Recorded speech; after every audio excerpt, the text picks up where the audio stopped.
हाँ जी, सो देखिए ये है आपकी ओपनिंग एंट्रीज़। ठीक है, तो ओपनिंग एंट्रीज़ में देखो ये वाला क्वेश्चन देखो आप अपना।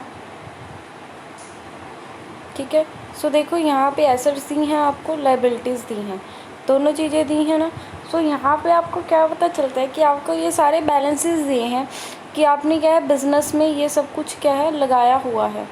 सो देखो कैसे, कैश इन हैंड लगाया हुआ है, फिर आपको दिया है बैंक बैलेंस। ठीक है, देन आपको दिया है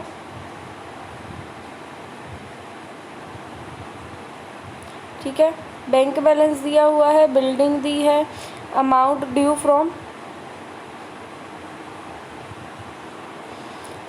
ड्यू फ्रॉम किससे दी हुई है, संजीव से दी हुई है। ठीक है, ऐसे करके आपको क्या है अलग अलग क्या है, फिर प्लांट मशीनरी, ये सारी क्या है आपकी एसेट्स हैं और ये सारी क्या है लायबिलिटीज़ हैं।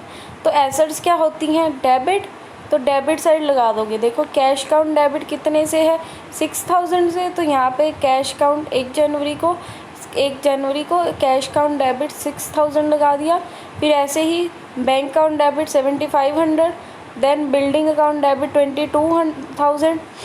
ऐसे करके राजीव और जो ये आपका है बबलू, ये दोनों क्या हैं आपके डेटर्स हैं। ये देखो यहाँ पे डेबिट में आए हैं ना, तो डेबिट में आए हैं मतलब डेटर्स हैं। उसके बाद क्या लिख दोगे, जो क्रेडिट के आइटम है, साहिल लिख दिया, टू साहिल करके लिख दिया। उसके बाद टू बिल्स पेबल लिख दिया। देन आपका क्या है ड्यू फ्रॉम माधव, वो लिख दिया। तो यहाँ पे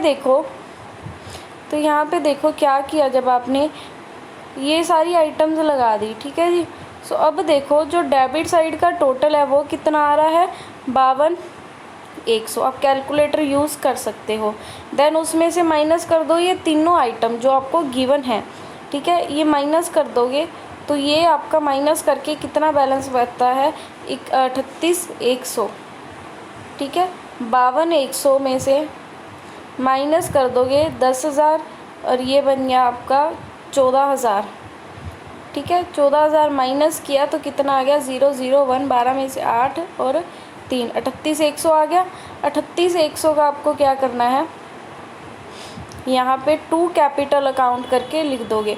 देखो डेबिट साइड का टोटल माइनस क्रेडिट साइड का टोटल, या फिर ऐसे बोल लो assets minus liability is equal to capital. ठीक है, तो ये क्या आ जाएगी आपकी कैपिटल बन जाएगी। तो यहाँ पे क्या आ गया, टू कैपिटल अकाउंट करके 38,100। तो ये होती है ओपनिंग एंट्रीज। ठीक है जी, उसके बाद देखो 7th क्वेश्चन है। 7th क्वेश्चन में आपको क्या बोला है कि सैलरी और रेंट इसकी कंबाइन एंट्री करनी है। देखो सारे खर्चे एक जैसे हैं तो इनको अलग अलग एंट्री करने की बजाय क्या है इकट्ठी ही एंट्री कर देते हैं। जैसे देखो रेंट और सैलरी दोनों खर्चे हैं, दोनों को जब पे किया तो दोनों के लिए आपके पास से क्या है कैश गया है। ठीक है, कैश गया है तो इकट्ठा ही कैश जाता खर्चा दिखा दो और टू कैश करके पैसे निकाल दो। तो यहाँ पे देखो आपने गुड्स परचेज करी हैं कैश के लिए। ठीक है, देन मशीनरी परचेज है, देन फर्नीचर परचेज है। इनकी अमाउंट दिख नहीं रही तो इधर देखते हैं। तो सॉल्यूशन में देखो सबसे पहले क्या किया, जर्नल का फॉर्मेट बना लिया। ठीक है जी, जर्नल लिख बना ली। उसके बाद purchase account debit, machinery account debit, furniture account debit. देखो आपको यही बोला था ना इधर कि क्या परचेज़ किया है आपने परचेज़ की है गुड्स। जो गुड्स परचेज़ करते हैं उसको हम क्या लिखते हैं परचेज़, क्योंकि वो हमारी डेली नेचर की मशीनरी और फर्नीचर एसेट है। पर ये भी दोनों क्या है डेबिट होती है, बिजनेस में आई हैं। रोज़ रोज़ नहीं खरीदते हम मशीनरी और फर्नीचर, तो इनको इसके नाम से दिखाते हैं। सो देखो क्या एंट्री बन गई, purchase account debit, machinery account debit, furniture account debit to cash account. तो देखो कितना परचेज गुड्स खरीदी 12,400 की, मशीनरी खरीदी 400 की और फर्नीचर खरीदा 1200 का। तो ये तीनों टोटल किया और टू कैश करके सारे पैसे गए हैं ना आपके पास से, तो टू कैश करके दिखा दिए जाते हुए कितना 17,600 का। उसके बाद देखो अगली एंट्री में क्या दिया है आपको, rent received and interest receive. तो अब क्या है दोनों चीज़ें क्या है, रिसीव हुई हैं। रिसीव हुई हैं मतलब क्या है, इनकम है आपकी, ठीक है, इनकम है। तो इनकम को कैसे दिखाते हैं, इनकम होती है क्रेडिट। आप करते हो ना नॉमिनल का rule, credit the income and gains. So देखो क्रेडिट किया है तो कैश आएगा, इनकम है।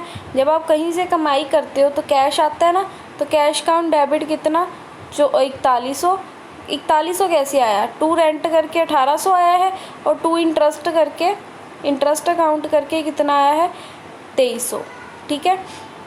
सो देखो यहाँ पे अकाउंट पूरा लिखा है ना, आपको पूरा लिखने की ज़रूरत नहीं, आप ऐसे करके लिख सकते हो, ये देखो A/C, ऐसे अकाउंट लिख सकते हो, ठीक है जी।